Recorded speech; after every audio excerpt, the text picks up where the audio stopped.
हर परिस्थिति से संतुष्ट रहते हैं, जो लोग हर हाल में प्रसन्न है, उनको कोई दुखी नहीं कर सकता, उनको कोई कष्ट नहीं दे सकता। अगर कोई दे भी तब भी वे दुखी नहीं होते हैं।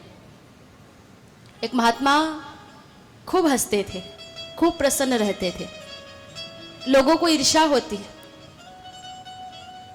इतने प्रसन्न कैसे रह पाते हैं। पूछा, महाराज इतने आनंद से कैसे रहते हो? बोले, भगवान की कृपा है, मेरे पास एक गैया है, गौ माता है, गाय की सेवा करता हूँ, दूध निकाल करके मलाई का खाता हूँ, दूध पीता हूँ, आनंद में रहता हूँ, प्रभु भजन करता हूँ, खूब आनंद है, दूध मलाई खाता हूँ। अब लोगों को यह लगा कि इनके पास गाय है, इसलिए ये प्रसन्न रहते हैं। अगर गैया की चोरी कर ले तो फिर देखते हैं कैसे प्रसन्न रहेंगे।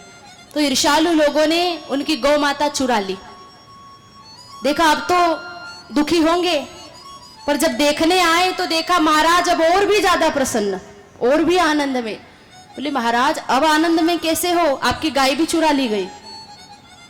बोले, गाय थी तो उसकी देखभाल करनी पड़ती थी, सारी व्यवस्था करनी पड़ती थी, लेकिन अब तो बाजार से दूध मलाई लाता हूं, खाता हूं, आनंद से रहता हूं।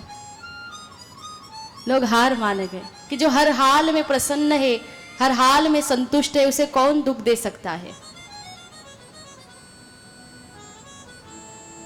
ईश्वर जिस स्थिति में रखे, रहकर आनंद मानना चाहिए। एक बार भगवान विट्ठलनाथ जी के मंदिर में संत एकनाथ महाराज दर्शन करने आए। तो संत एकनाथ महाराज की जो पत्नी थी बहुत अनुकूला थी, बड़ी सत्संगी थी, उनके साथ भजन करती थी। तो एकनाथ महाराज ने मंदिर में आकर कहा, प्रभु आपका बहुत बहुत धन्यवाद, आपने कितनी अच्छी पत्नी मुझे दी, मेरे साथ रोज भजन करती है, मैं आपका बार बार धन्यवाद देता हूं। थोड़ी देर बाद उसी मंदिर में भक्त तुकाराम दर्शन करने आए, और तुकाराम जी की पत्नी प्रतिकूल चलती थी, उल्टा चलने वाली थी, बात नहीं मानती थी, थोड़ी झगड़ालू प्रवृत्ति की थी।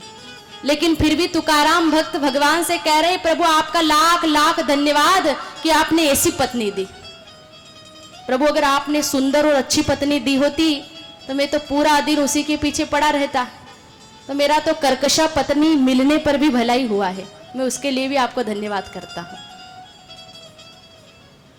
जब नरसिंह मेहता की पत्नी की मृत्यु हुई थी तो उन्होंने भी आनंद ही माना था, चलो अच्छा हुआ, कुटुंब का झंझट छूट गया, अब निश्चित मन से श्री गोपाल का भजन करूंगा।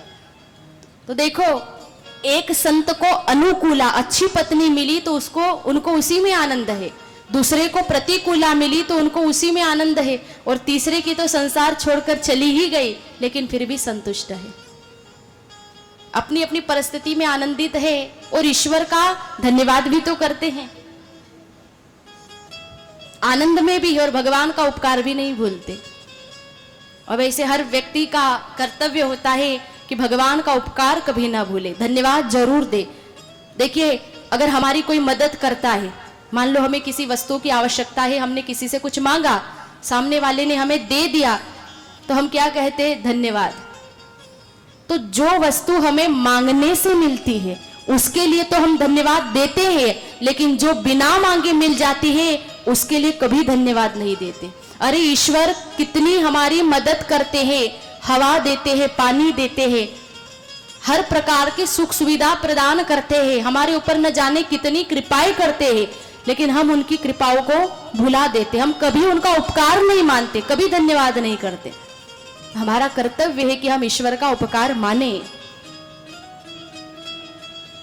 और ईश्वर को कभी दोष न दे। कई बार जीवन में दुख आता है तो लोग कहते भगवान ने दुख दिया, नहीं, भगवान हमें दुख नहीं देते, ये हमारे अपने ही कर्म है जो हमें सुख और दुख देते हैं। हमने जो किया होगा वह तो हमें भुगतना ही पड़ेगा,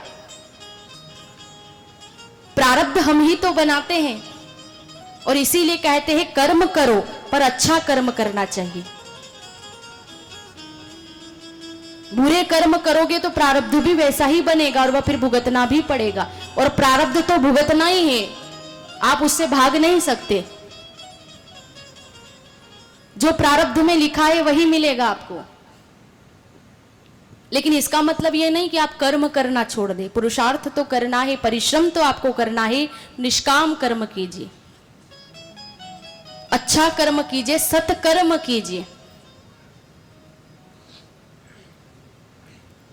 और प्रारब्ध तो भुगतना ही है, आप हंसते हंसते उसे सहन करो या रोते रोते सहना तो है ही। तो जब भी जीवन में दुख का प्रसंग आए, ईश्वर को दोष नहीं देना कि भगवान ने दुख दे दिया। कई लोगों के जीवन में जब कष्ट आता है, दुखी होते हैं, तो भगवान का भजन करना छोड़ देते, भगवान ने दुख दिया। भैया भगवान आपको दुख नहीं देते, आपका कर्म देता है। जो कर्म आपने किया है वह भुगतना ही होगा, उसी का फल मिलता है।